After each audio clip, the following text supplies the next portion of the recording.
The multiple mechanisms of type 2 diabetes. Ongoing research suggests that careful attention to all of the mechanisms involved in glucose homeostasis may lead to new insights and novel interventions in the treatment of type 2 diabetes.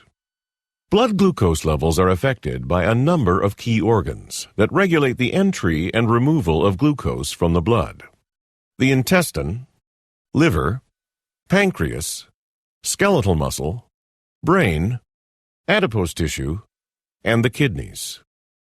After a meal, the intestine absorbs glucose via the sodium glucose transporter 1, known as SGLT1, and delivers it to the blood. In response to glucose absorption, the intestine secretes two major incretin hormones, glucagon-like peptide GLP-1 and glucose-dependent insulinotropic polypeptide GIP, which together with increased levels of glucose augment the secretion of insulin from the beta cells of the pancreas. GLP-1 also suppresses the secretion of glucagon from the alpha cells of the pancreas. The glucoregulatory effects of incretins are limited by the activity of the dipeptidyl peptidase 4 DPP4 enzyme, which rapidly degrades the GIP and GLP-1 incretin hormones. In skeletal muscle and adipose tissue, insulin stimulates glucose uptake into the cells. In the fasting state, the liver helps maintain normal blood glucose levels by hepatic gluconeogenesis and glycogenolysis, which result in the release of glucose into the blood. Insulin also suppresses hepatic gluconeogenesis while increasing peripheral glucose uptake, which prevents an abnormal rise in postprandial blood glucose levels.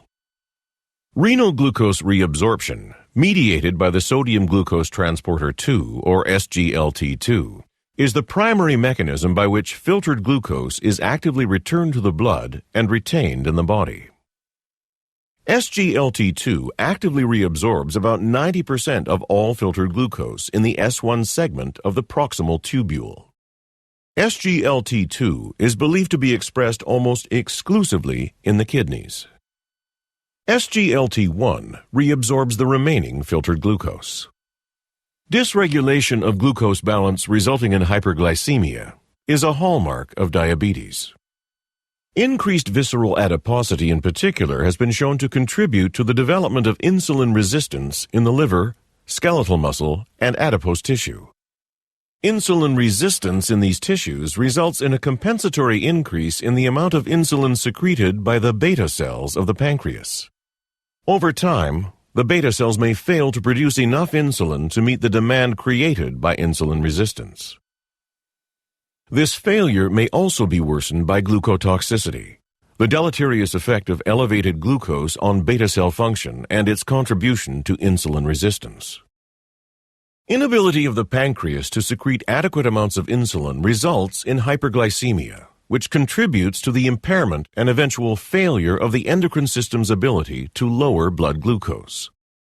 In type 2 diabetes, the normal incretin response is lost or substantially impaired. However, the DPP4 enzyme performs its usual function despite fewer incretins to degrade. All of these hormonal effects lead to reduced insulin secretion, reduced glucose uptake, increased glucagon secretion, and excessive hepatic glucose production. In the diabetic state, the kidneys continue to reabsorb virtually all filtered glucose, despite the presence of hyperglycemia. Complete reabsorption of filtered glucose persists until plasma glucose concentrations exceed 200 milligrams per deciliter, at which point the glucose load in the filtrate overwhelms the capacity of the transporters, the maximum transfer rates attainable by SGLT2 and SGLT1, thus allowing glucose to be cleared in the urine. In type 2 diabetes, hyperglycemia is the net result of pancreatic hormone imbalance, absorption of dietary glucose from the intestine, overproduction of glucose by the liver, diminished incretin effects, reduced uptake of glucose by peripheral tissues, and reabsorption of glucose by the kidney. Over time, these factors contribute to the sustained hyperglycemia that leads to glucotoxicity, which worsens insulin resistance and contributes to beta cell dysfunction. In this way, hyperglycemia appears to perpetuate a vicious cycle of deleterious effects that exacerbate type 2 diabetes.